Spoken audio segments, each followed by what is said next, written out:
Sa simula ng pelikula, isang lalaki ang nagbukas ng pinto at sa kanyang pagkabigla, natagpuan niya ang isang mundo 10 taon ang layo sa ating mundo.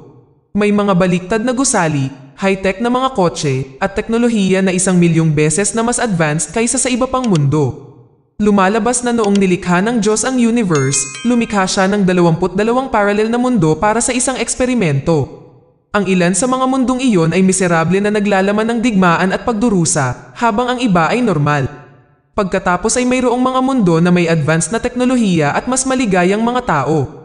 Ang mga tao mula sa lahat ng mundo ay walang ideya tungkol sa pagkakaroon ng magkatulad na mga mundo, maliban sa mga gatekeeper. Sila ang mga supernatural na nilalang na inatas ang suriin ang mga taong dumadaan sa interworld travel at isa sa kanila ay si Kirill. Pero bago siya naging ganyan, isa lang siyang ordinaryong tao. Sa simula, siya ay isang tao mula sa ating lupa. Ang eksena ay lumipat sa ilang araw na nakalipas, si Kirill ay umuwi mula sa trabaho, at sa kanyang sorpresa, may isang hindi kilalang babae sa kanyang apartment. Ipinakilala ng babae ang kanyang sarili bilang Rena bago hiniling ni Kirill na malaman kung ano ang kanyang ginagawa doon. Gusto niyang makaalis agad ito sa kanyang bahay, ngunit, laking gulat niya, sinabi ng babae na sa kanya ang bahay. Ito ay nagpagulo at nagpagalit kay Kirill na naging sanhi ng pagtatalo ng dalawa. Maya-maya, tinawag na ang pulis. Sa wakas ay nakapasok na si Kirill sa property, ngunit sa kanyang lubos na pagkabigla, ang buong bahay ay nagbago mula sa loob at hindi rin siya nakikilala ng kanyang mga kapitbahay. Naglabas si Rena ng ilang papeles at pinatunayan na sa kanya ang bahay. Sa kalaunan, sinabihan ng pulis si Kirill na umalis sa ari-arian at atubili siyang pumayag. Nalungkot, bumalik si Kirill sa kanyang opisina kasama ang kanyang kaibigan para sa isang work party. Ipinahayag na kamakailan lamang ay nagdisenyo siya ng matagumpay na laro at salamat dito, nakakuha ng bagong business deal ang kumpanya ni Kirill. Tuwang-tuwa sa kanya ang mga amo ni Kirill at ipinaalam nila sa kanya na pinahahalagahan nila ang kanyang trabaho at kung ano ang nagawa niya para sa kumpanya. Sa pag-uwi, dito niya nakasalubong ang kakaibang babae. Hindi mapatunayan ang kanyang pagmamay-ari sa bahay, umalis si Kirill at pumunta sa bahay ng kanyang kaibigan na si Kotia. Ipinaliwanag niya ang kanyang pagsubok sa lalaki habang hinahanap ang kanyang mga papel sa pag-aari sa internet. Matapos mangolekta ng ebidensya ng lahat, dinala niya ito sa pambansang kooperasyon sa sumunod na araw. Nang sa tingin niya ay malapit ng malutas ang kalituhan, nalaman niyang ang tanggapan ng gobyerno ay walang anumang talaan ng kanyang pangalan sa database ng opisina. Pagkatapos ay pumunta si Kirill sa kanyang opisina upang maghanap ng katibayan ng pagmamay-ari, ngunit tila walang nakakakilala sa kanya, kahit na ang mga taong pumupuri sa kanya noong nakaraang gabi para sa paglikha ng laro. Galit na galit, gumawa si Kirill ng eksena sa opisina at dahilan para siya ay ma-kick out. Hindi nagtagal, bumalik siya sa kaibigang si Kotia dahil siya lang ang nakakakilala sa kanya. Naguguluhan din si Kotia sa nangyayari kay Kirill at nagmungkahi na makipagkita siya sa kanyang mga magulang upang kumpirmahin ang kanyang pagkakakilanlan. Pinuntahan ni Kirill ang kanyang ama, ngunit sa kanyang pagkabigo, tumanggi ang kanyang ama na siya ay anak niya dahil wala siyang anak. Galit na galit, nagpa siya si Kirill na harapin si Rena, ang babaeng tila nagsimula ng lahat. Pumapasok siya sa dati niyang tahanan at muling hiniling na umalis siya. Ito ay natural na naging argumento at pinagbantaan siya ni Kirill ng kutsilyo. Si Rena ay nananatiling hindi nagulat habang kakaiba niyang itinutok ang kutsilyo ni Kirill sa kanyang tiyan. Iniisip ni Kirill na sinusubukan niyang takutin siya, ngunit nagulat siya nang talagang sinaksak niya ang kanyang sarili sa tiyan. Habang sinusubukan ni Kirill na unawain ang nangyari, namatay si Rena. Hindi nagtagal, dumating ang mga pulis at inaresto si Kirill sa kasong pagpatay kay Rena. Ang eksena sa wakas ay bumalik sa kasalukuyan. Ang nakakapagtaka, sa halip na dalhin si Kirill sa himpilan ng pulisya, hinayaan siya ng pulisya na lumayo nang hindi nagsampa ng anumang kaso. Pagkatapos ay nakatanggap siya ng isang text message sa kanyang telepono na nagtuturo sa kanya na pumunta sa isang malapit na lighthouse. Dahil nasa isang stranded siya na street, sa gabi, nagpa siya siyang sundin ang mga tagubilin. Ang lighthouse ay magulo at si Kirill ay nagpalipas ng gabi sa loob nito. Kinabukasan, pagkagising niya, nakita niyang parang bago ang lighthouse. Natuklasan din niya na ang tanawin sa labas ng lighthouse ay nagbago na parang nag-teleport siya sa isang bagong lugar sa magdamag.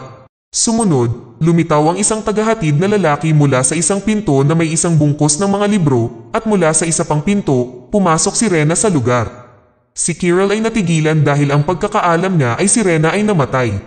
Inutusan ng babae si Kirel na tanggapin ang tagahatid bago sabihin sa kanya na siya ay nasa ibang mundo, isang bagong mundo na parallel sa kanya. Inihayag niya na ang pangalan ng mundong ito ay kapareho ng kanyang video game. Ito ay nang malaman natin na noong idisenyo ni Kirel ang kanyang laro, hindi sinasadyang gumawa siya ng gateway sa ibang mundo. Pagkatapos ay ipinakita ni Rena kay Kirel ang buong mundo mula sa isang pinto at kamukha ito ng mundo ni Kirel. Sinabi niya sa kanya na ngayon na nilikha niya ang portal, dapat siyang manirahan sa kanyang bagong mundo. Pinadali ni Rena ang kanyang pamumuhay sa pamamagitan ng pag-alis ng pagkakakilanlan ni Kirel sa kanyang mundo at paglimot sa kanya ng lahat. Inihayag din niya na mayroong libo-libong iba pang mga mundo na magkatulad sa isa't isa. Ang mga tarangkahan sa ilan ay nabuksan na at ang ilan ay hindi pa nabubuksan. Si Rena at ang mga taong kilala niya ay nagre-recruit ng mga tao na may mga espesyal na kapangyarihan na may kakayahang magbukas ng mga pinto sa ibang universe at isa si Kirel sa kanila. Ilang piling tao lamang ang nakakaalam ng pagkakaroon ng magkatulad na mga mundo at ang mga naglalakbay papunta at pabalik sa pagitan ng iba't ibang mundo sa pamamagitan ng isang tore na tinatawag na Traveler. Tinanong siya ni Kirel kung paano niya nalaman ang lahat ng ito at kung ano ang tunay niyang pagkakakilanlan. Dito, sinagot ni Rena na hindi siya tao kundi isang super entity at naging katulad din niya si Kirel. Kasama ng kanyang mga superpower, mayroon na ngayong kapangyarihan si Kirel na ipakita ang mga bagay na gusto niya sa loob ng kanyang tore. Ginawa siyang opisyal ng customs at dapat nasuriin ang mga taong naglalakbay mula sa iba't ibang mundo patungo sa mundong ipinakita niya sa pamamagitan ng video game. Inutusan niya itong basahin ang librong inihatid ng lalaking tagahatid kanina para maging pamilyar sa kanyang mga kapangyarihan at tungkulin.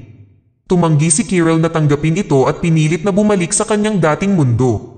Binalaan siya ni Rena na alam ang kanyang mga inaasahang isasagot na sa kanyang mundo walang makakakilala sa kanya.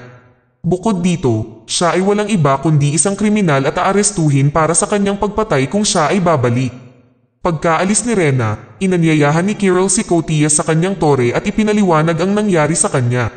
Habang sinusubukan ni Kotia na maunawaan ang lahat, nagsimulang dumating ang mga manlalakbay. Dumating din ang dating kasintahan ni Kirel kasama ang kanyang kadate, si Anton, na ipinahayag na isang super entity. Nakilala ni Ana si Kotia ngunit parang hindi niya nakikilala si Kirel. Isang araw bago nakalimutan si Kirel sa kanyang mundo, sinurpresa niya ang kanyang kasintahan na si Ana sa labas ng kanyang tahanan habang kinukunan sila ni Kotia. Gayunpaman, nagalit si Ana dahil halos hindi naglaan ng oras si Kirel para sa kanya at palaging abala sa pagtatrabaho. At saka, nakalimutan din ni Kirel na birthday ni Ana noong nakaraang araw. Tumanggi si Ana na bigyan siya ng isa pang pagkakataon at tinapos ang kanilang relasyon. Sa kasalukuyan, inaprubahan ni Kirel ang paglalakbay ni Ana at Anton ng may mabigat na puso at umalis ang mag-asawa. Makalipas ang ilang minuto, nagpasya si Kirel na sundan sila kasama si Kotia upang makita kung saan pupunta ang mag-asawa. Sa kasamaang palad, ang dalawa ay inatake ng isang hugis manika na robot na sinusubukang pigilan sila. Nagbibigay ito kay Kirel ng pagkakataon na gamitin ang kanyang superpower at madaling tinalo ang robot. Sa parehong gusali, nakita ni Kirel ang isang naghihingalong babae na nagngangalang Rosa. Siya ay desperadong humihingi ng tubig at si Kirel ay mabilis na kumuha sa kanya ng ilan. Matapos inumin ng tubig, agad na gumaling ang mga sugat ni Rosa at gumaling ito. Pagkatapos ay ipinahayag niya na sa mundong ito, ang tubig ay isang nagagamot ang anuman at lahat ng sakit. Kahit na may namamatay at uminom ng tubig, agad silang gagaling. Si Rosa din pala ay isang customs officer na dumating sa mundong ito noong siya ay 27 taong gulang at mula noon ay tumigil sa pagtanda at naging immortal. Pagkatapos makipag-chat sa kanya ng ilang sandali, bumalik si Kirel sa tore at nakatulog. Sa kanyang paggising, nalaman niyang may isa pang portal na nagbukas ng magdamag at nakapasok siya sa isang bago at magandang universe. Nagpa siya si Kirel na lumabas at tuklasin ang beach sa labas mismo ng kanyang tore. Hindi nagtagal, dumating si Rena at ang mga miyembro ng lihim na lipunan upang siyasatin ang bagong unlock na mundong ito. Binigyan ni Rena si Kirel ng locket at sinabi sa kanya na mula ngayon, 15 kilometro lang siyang makalalabas sa labas ng kanyang tore. Kung susubukan niyang lumampas sa puntong iyon, maaari siyang mamatay. Pagkaalis ni Rena at ng iba pa, nagpa siya si Kirel na puntahan ang kanyang mga magulang, na 13 kilometro ang layo mula sa tore. Alam niya ang mga panganib ng paglalakad ng ganoon kalayo ngunit tinatanggap pa rin ito. Sa tren papunta sa bahay ng kanyang magulang, naanod siya palayo sa tore at bilang resulta, nanghina ang kanyang katawan. Habang siya ay lubhang nauuhaw, isang lalaki ang nag-alok sa kanya ng tubig at nakabawi siya sa isang iglap. Pagkarating sa bahay ng kanyang mga magulang, nagpanggap si Kirill bilang estudyante ng kanyang ama at nakipag-dinner sa kanila. Nang maglaon, bumalik siya sa kanyang tore at doon, muling nagpakita sina Ana at Anton. Nalaman pala ni Ana ang tungkol sa bagong unlock na mundo na may magandang beach at gusto niyang bisitahin. Habang sinusuri ni Ana ang dalampasigan, sinamantala ni Kirill ang kanyang posisyon bilang opisyal ng customs para malaman na hindi nililigawan ni Anton si Ana at isa lang siyang lalaking inupahan ng secret society para bantayan si Ana. Sa wakas ay gumaan ang pakiramdam ni Kirill at muli niyang sinubukang ligawan si Ana. Napag-alaman na nagawa ni Kirill na buksan ang pinto sa pinakabagong mundo dahil iniisip niya si Ana na mahilig sa mga beach. Ang dalawa ay gumugol ng ilang oras na magkasama na humantong kay Kirill na dalhin si Ana sa isang party na ginawa ni Rena. Nauwi ito sa sama ng loob ni Rena dahil may crush din siya kay Kirill. Sa party, inaliw ni Rosa si Ana habang nakilala ni Kirill ang isang lalaking nagngangalang Felix na nagkataong dating opisyal ng customs ng mundong ito. Ibinunyag ni Felix na napatalsik siya sa kanyang trabaho dahil binuksan niya ang mga pintuan sa maraming bagong mundo nang walang pag-aproba ng lihim na lipunan. Inihayag din ni Felix na mayroong isang mundo na tinatawag na Utopia na namumuno sa lahat ng iba pang mga mundo.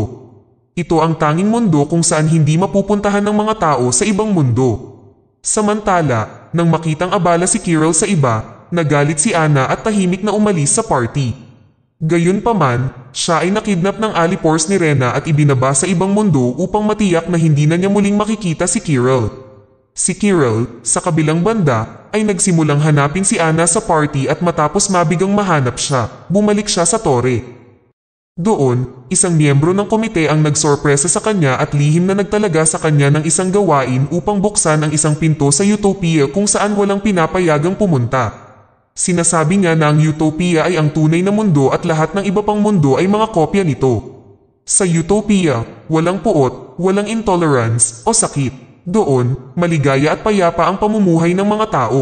Nais ng miyembro ng komite na malaman ni Kirill ang sikreto ng tagumpay ng tunay na mundo upang matuto ang ibang mga mundo mula sa kanila. Tinanggap ni Kirill ang misyon ngunit nag-aalala pa rin siya kay Ana. Kinabukasan, tiningnan niya ang bahay ni Ana sa mapa at ito ay 15 kilometro ang layo mula sa tore. Alam niyang papatayin siya ng malayo sa tore pero wala siyang pakialam basta't matugunan niya ang kanyang mahal. Inaasahan, lumalala ang kanyang kalagayan habang papalapit siya sa kanyang tahanan ngunit upang maiwasan ang kanyang sarili na mamatay, kinakain niya ang nyebe. Sa kalaunan ay nakarating siya sa kanyang tahanan ngunit nabigo siya nang hindi niya ito nakita doon. Sa wakas, bumalik siya sa tore kung saan napansin niyang nabuksan na ang pagpasok sa isa pang bagong mundo. Ang isang ito ay tila isang dystopia na mundo na may mga mahihirap na sibilyan. Doon, lahat ay nagtatrabaho sa isang pabrika na pag-aari ng isang babae na ipinahayag bilang custom officer ng mundo. Nang malaman niya na si Kirill ay isang customs officer mula sa ibang mundo, hiniling niya sa kanya na magbigay ng isang talumpati para ma-motivate ang kanyang mga manggagawa. Sumang-ayon si Kirill at sa dami ng tao, napansin niya si Ana na mukhang mahina. Iniwan na pala ng tauhan ni Rena si Ana sa mundong ito. Dahil alam niyang hinding-hindi hahayaan ng customs officer na makalayo si Ana, matalinong tinatago siya ni Kirill sa likod ng mga manggagawa at tumakas kasama si Ana. Hinabol sila ngunit sa huli ay nakatakbo pabalik sa lighthouse. Pagkaraan ng ilang sandali, dumating si Kotia sa lighthouse at nabunyag na siya ay isang miyembro ng lihim na lipunan. Ito rin ang dahilan kung bakit hindi siya nawalan ng alaala, habang ang lahat ng tao sa mundo ni Kirill ay nakalimutan na siya. Galit kay Kirill sa pagbabalik kay Ana mula sa ibang mundo, binawasan ni Kotia ang limitasyon sa paglalakad ni Kirill sa 50 metro lamang mula sa tore. Pagkaalis ni Kotia, lumala ang kalusugan ni Ana kaya dinala niya siya sa kanyang pangarap na mundo. Nagsimulang gumaling si Ana ngunit lumampas sa 50 metro, mabilis na lumala ang kalusugan ni Kirill. Nang halos mamatay na siya, hinubad ni Ana ang locket sa leeg ni Kirill na ibinigay sa kanya ni Rena noong una siyang dumating. Bumalik ang dalawa sa tore at kinabukasan, bumukas ang pinto sa ibang mundo. Sa pagkakataong ito ay ang utopian na mundo na maganda, advanced sa teknolohiya at walang mga bahid.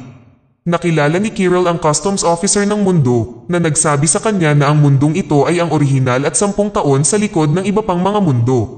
Ang mga mundong iyon ay nilikha upang ang mga tao mula sa mundong ito ay mahulaan kung ano ang maaaring mangyari sa hinaharap at maiwasan ang anumang masamang mangyayari. Ang utopian na mundo ay aktibong natututo mula sa mga pagkakamali ng kabilang mundo. Kung sumiklab ang digmaan sa ibang mundo, iniiwasan ng mundong ito ang lahat ng bagay na naging sanhi ng digmaan. Ang parehong bagay ay nangyayari kung ang isang sakit ay sumiklab o isang apokalips ang nangyari sa ibang mga mundo. Katulad nito, kung ang isang bagong imbensyon ay ginawa sa parallel na mundo, ang mundong ito ay agad na kinokopya ang teknolohiyang iyon. Nabigla sa paghahayag, nagpa siya si Kiril na bumalik sa tore ngunit tumanggi ang opisyal na hayaan siyang bumalik ng buhay ngayong alam niya ang sikreto ng utopian na mundo. Maraming mga nilalang mula sa utopia ang sumubok na patayin siya ngunit kahit papaano ay nakabalik siya sa tore. Doon, hinarap siya ni Rena at nalaman na muli niyang ipinadala si Anna sa ibang mundo. Nagalit ito kay Kiril at inatake niya si Rena.